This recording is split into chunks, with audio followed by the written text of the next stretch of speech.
This year, we will complete by the summer a switch or replacement of catalytic converters on all taxis and all those public light buses that are powered by LPG. So here we're talking about 20,000 vehicles.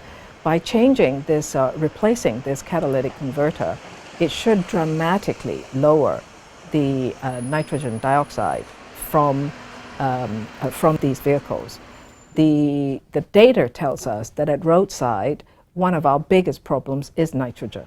So we think we should be able to measure reduction second half of this year. So we should see dramatic reduction. The app gives you a level of information. The app contains quite a lot of information as you go into it. It doesn't reduce pollution by itself. And I think there's a disconnect between people to say, I'm just so frustrated about the daily pollution. Okay, this tells me how bad it is, but this in itself doesn't change the pollution level. Well, that's true, because the initiatives to change the pollution level rest with actual action that takes a number of years to roll out. The information is critical because it gives people a sense of what it is that they should consider doing. I think a lot of people are probably not yet really taking action, but they could be.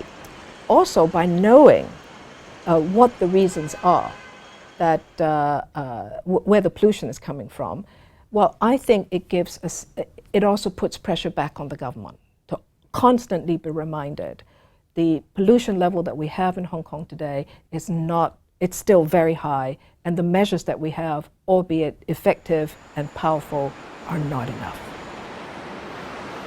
I think this is why none of us, including those of us sitting in government, can do something by ourselves to clean up the pollution. And if we look at the people who have the responsibility to do so, first of all, government needs to set standards, and we need to have the control measures. But also the people who are in control of companies and industries and so on, they need to play a part. We talked about idling engine. The person who is driving should also play a part. I mean, the pollution that is all out there, it's an assemblage of all the emissions through our various activities that it is out there. So I think, yes, on a day-to-day basis, I can take some personal preventive measures, and I should do that for myself. But as a whole, it is a community issue. The government needs to drive it because it is a wide community issue where no single person can do it all. But nevertheless, when we realize this, all of us can also take a range of personal actions. Maybe we are prepared to walk a little bit more. Maybe we shouldn't complain so much if the government were to propose. Can we stretch out bus stops on a road? Are you prepared to maybe walk 100 yards rather than 20 yards? I mean, all these little bit actually really helps. But we need to get the community galvanized to say these things we can accept.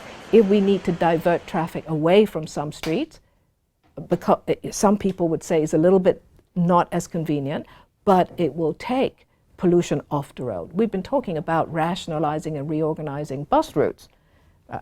A lot of debate in the community, a lot of debate with district councillors, whether that's going to inconvenience people. Let's all face it. If we want to do something for us and for all of us, then we all can play a part.